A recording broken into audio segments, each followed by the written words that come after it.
What if I told you that the greatest power in human history isn't found on the battlefields, but in a whispered word? That the force that's toppled empires, won elections, and shaped our entire culture isn't brute strength at all, but a subtle psychological art form? Well, that's the core idea of Robert Greene, who argues that seduction isn't about romance. It's the ultimate tool of influence. And just listen to this quote from Ninon de L'Enclos, one of history's most legendary strategists. Much more genius is needed to make love than to command armies. Now, that's not just a clever line. It's the key that unlocks this entire book. Think about it. Commanding an army is about force. It's about rules. But seduction, well, that's a whole different ballgame. It's a game of psychology, of patience, of seeing what people secretly desire, and orchestrating their emotions like a grandmaster playing chess. So we have to get this straight right from the start.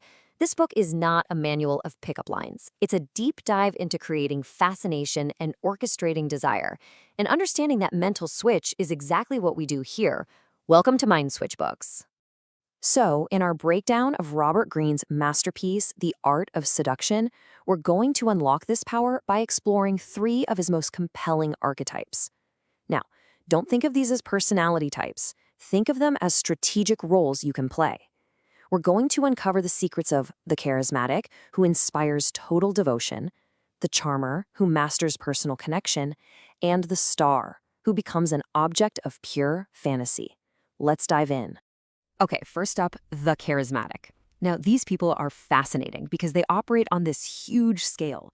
They don't try to please you, they don't adapt to you. Instead, they have this inner fire, a supreme confidence in some kind of mission or cause, and it just radiates outward. And in a world filled with so much uncertainty, that unwavering purpose acts like a gravitational force, just pulling everyone into their orbit. And check out Greene's definition here, because this is so important. Charisma is not about being good-looking or having a winning smile. It's an internal quality that literally glows outward. It's this energy that comes from absolute single-minded belief. And that quality becomes a beacon for most of us, who are kind of adrift, desperately looking for something bigger to believe in. And the most brilliant example of this has to be Joan of Arc. Just try to picture this. It's 15th century France, the country is demoralized, it's losing a war, and then, out of nowhere, an illiterate teenage farm girl shows up, claiming God has given her a divine mission to save everyone. I mean, logically, she should have been laughed out of the room. The obstacles were insane, but her conviction was so total, it started to bend reality around her. So how in the world did she manage to captivate an entire army and a king? Well, it was pure psychological power. Her confidence was just serene. Her visions weren't these vague prophecies. They were sharp. They were detailed. She predicted a specific wound she'd get, a specific town's liberation. It made it all feel so real. And for these battle-weary soldiers, she created this electrifying air of adventure. But the masterstroke, that was with the king. She walked right up to him and whispered his own secret, private prayer to God, a doubt he had never told a soul. And in that one moment, she wasn't just some girl with a mission. She was the divine answer to his deepest fears. Her conviction became his. And this quote from the book just nails the power of the charismatic. They don't just lead people, they give them a new identity. For the frustrated soldiers of France, Joan offered new bearings and new hope. She made their lives meaningful. She transformed them from defeated peasants into soldiers of God. And that is an incredible psychological gift. All right, so now let's move to our next archetype, because it's almost a complete 180. If the charismatic's power is this giant outward-facing spotlight, drawing everybody in, the charmer's power is an inward-facing spotlight, focused with laser precision on just one person. You see, the charmer's whole strategy is about radical empathy. They master the art of shutting down their own ego to become a perfect mirror for their target. They listen, not to reply, but to understand you. They reflect your values, they laugh at your jokes, they soothe your insecurities. And the effect is so powerful because in a world where everyone is just dying to be heard, the charmer makes you feel like the most interesting person alive. And that feeling, it's so rare, it becomes addictive. And for a masterclass in charm, Greene gives us Benjamin Disraeli, the British Prime Minister, and his target, Queen Victoria. Now, after her husband died, Victoria was a fortress, cold, rigid, completely isolated. She was probably the most uncharmable person on the planet. So how did Disraeli get through? With a brilliant, multi-pronged charm offensive. He didn't just give her the obvious flattery a queen gets. He complimented her judgment, her intellect. He treated her like an equal.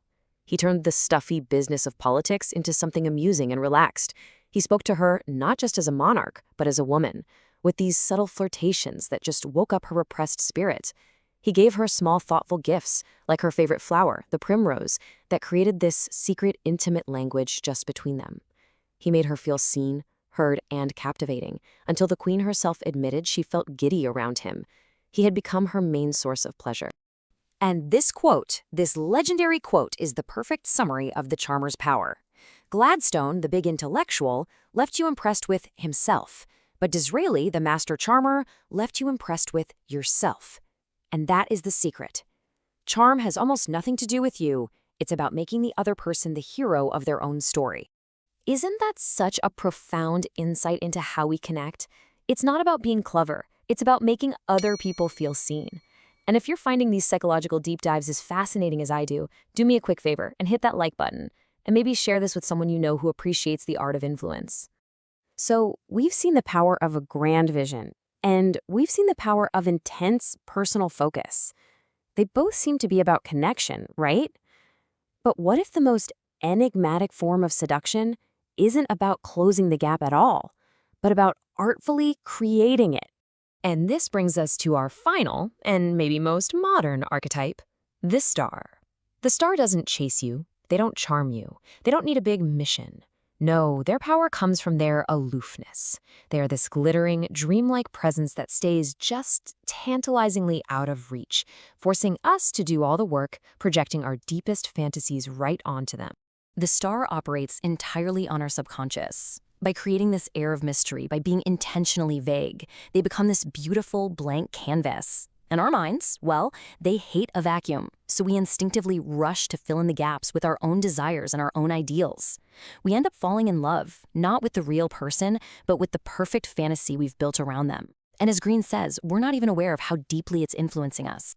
This comparison here really makes it crystal clear. While the charmer is all about intimacy, the star cultivates distance. While the charismatic has a specific, defined mission, the star is an ethereal blank screen. They don't watch you, they make you watch them. Think of someone like Marlene Dietrich, whose persona was famously described as projecting sex without gender. She was so ambiguous that both men and women could project their unique fantasies onto her, making her this universal object of desire. Ultimately, the star becomes an idol. Green uses this really powerful symbol here. Think of an ancient stone idol carved into a vague human shape. The stone itself is lifeless, but the intense desire and belief of the worshippers, that's what brings it to life and gives it divine power. The star is that piece of stone. Their glittering but elusive presence is just a shape. It is our imagination, our fantasy, our desire that gives them their mesmerizing power. So we have three totally different strategies here: the outward purpose of the charismatic, the inward focus of the charmer, and the distant mystery of the star. They seem like complete opposites, right? But now, let's bring it all together and reveal the one single unifying principle that unlocks the entire art of seduction. And here it is, the master key, in 3 steps. First, and this is the most important part, you have to shift your focus completely outward. Seduction is never about you or your desires or how clever you are. It's a game played entirely in the mind of the other person. Second, you have to become a detective and identify their void. Everyone has this chronic sense of emptiness, something major missing from their life. Is it adventure? Is it validation? Is it freedom from boredom? Your job is to listen between the lines and find that ache. And third, you position yourself as the fantasy solution. You create the powerful, irresistible illusion that you are the one thing that can fill that void and make them feel whole. So you see, Joan of Arc didn't offer herself. She offered a divine purpose to fill a nation's void of despair. Disraeli didn't offer his opinions. He offered total validation to fill a queen's void of loneliness. And the star doesn't offer their reality. They offer a blank screen to fill the void of our own fantasies. It's this profound understanding of human psychology that makes the art of seduction such an essential and maybe a little unsettling read on the nature of influence. And once you grasp this, you start seeing these patterns everywhere. In the political candidate who promises to fill the void of national pride. In the ad that offers to fill your void of social anxiety with a new car. The tools are always in play, which really leaves us with one final provocative question. Who is using them on you? Thank you so much for joining me on this deep dive. If you enjoyed it, please subscribe to MindSwitch Books for more explainers on transformative ideas. And if you're ready to explore all 9 of the seductive archetypes and the 24 laws of the seductive process, I really can't recommend the full book highly enough. There's a link for it in the description below. Thanks again for watching.